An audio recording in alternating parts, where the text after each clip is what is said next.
Kyrkos, thank you very much indeed for being with us. And tell us, first of all, what are your hopes from this summit? What do you want it to achieve?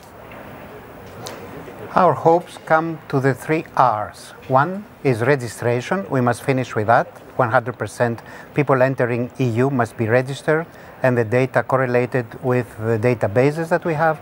The second is relocation, meaning to host all these refugees, people coming from war zones, to all the European countries voluntarily from both sides.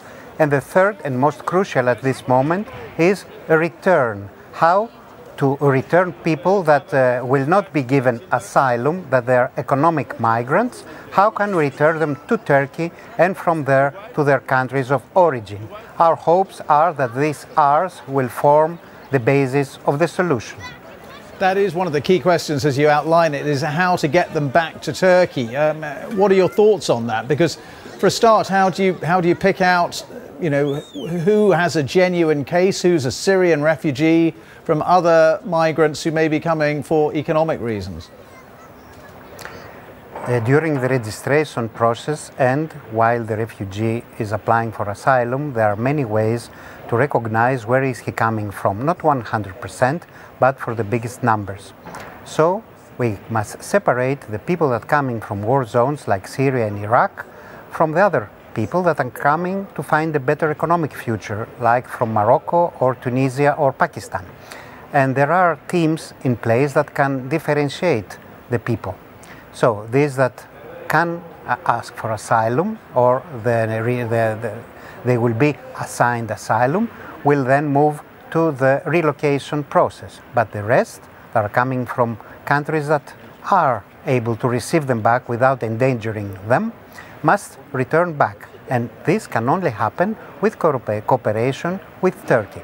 That is why since October we have the joint action plan with Turkey, and now we have the evaluation of that plan that shows that we are not working as hard as we should, and I hope that this summit will eradicate any differences that we have, and we can work together with NATO, together with our coast guards and their coast guards, so we receive all the people safe, then we separate them, we register them, and we send the refugees to Europe and the economic migrants to their own countries. But for that, we must also have Turkey's agreement. And you know that we are in a place of negotiation. Turkey is in a difficult position, not because of the refugees. They already have 3 million of them, and we hail them for all the efforts they put into their well-being. But it's in a difficult condition because Turkey has overreached in Syria, in relations with Russia, in her plans for Middle East. So, being in a difficult situation, we can understand that any negotiations open, it's a channel for them to gain more, to show to the people that they are the big country that they claim to be.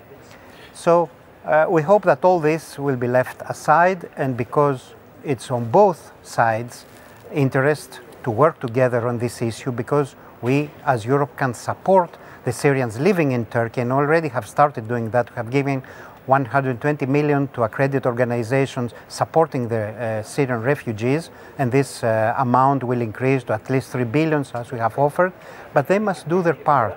And the agreements that we had with Turkey, Greece, Turkey, bilateral agreements, now will expand it to European Turkey agreements, and they must receive and send back to their homes everyone who is not a refugee. Okay, well, thank you so much for being with us.